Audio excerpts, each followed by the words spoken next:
Hello everyone, welcome back to Newcastle Fans TV. I can't believe I'm saying this, but it looks like we're edging closer to signing Sandro Tonali.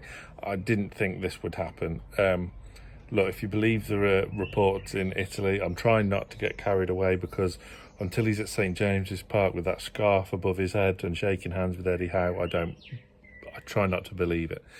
But this feels different to Brescia.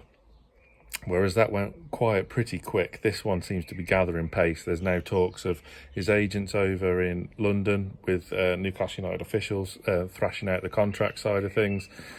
Then it'd just be up to a case of negotiating the fee with AC Milan. Maybe we could throw in Jeff Hendrick. Remember when they wanted him? But it's incredible. It really is. This guy is the real deal. As I said with Alex Isaac 3 years ago when he was at Brescia. My Italian's terrible. But yeah, incredible. We'll sit in front of the back four. His range of passing is filth. Can beat a man, can do it all. 23 years of age. Again, if you'd have said to me this time last year, you know, in 12 months' time you could see Bruno and Tonali in our midfield,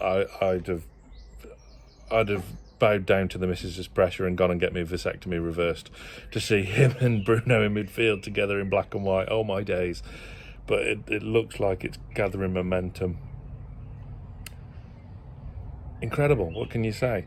So look, again, I don't want to get ahead of myself, but the under-21s, where he's at the moment, the under-21s Euros, where Anthony Gordon is with England, of course.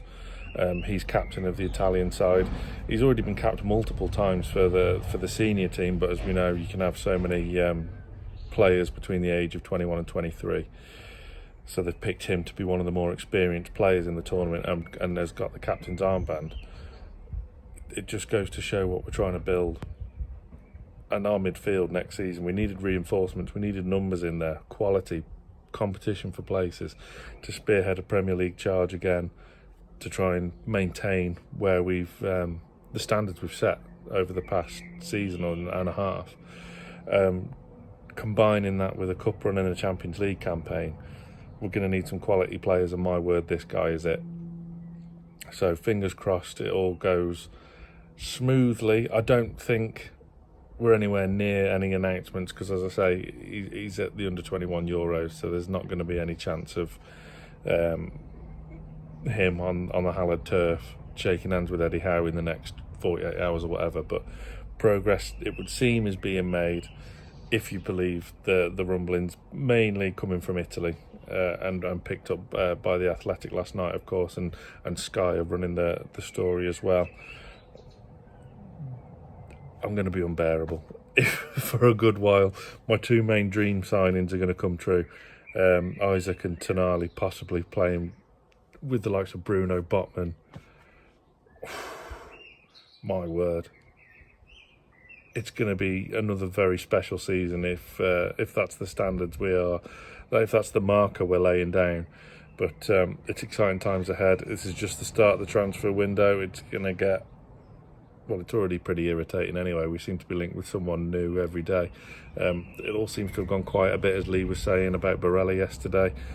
We're still after someone in that mould, whether that's Brescia, whether that's Madison, whether that's Szoboszlai, whether it's someone else we haven't even heard of yet. But the bulk of the budget is going to be taken up in the midfield areas, as we would see with Tonali.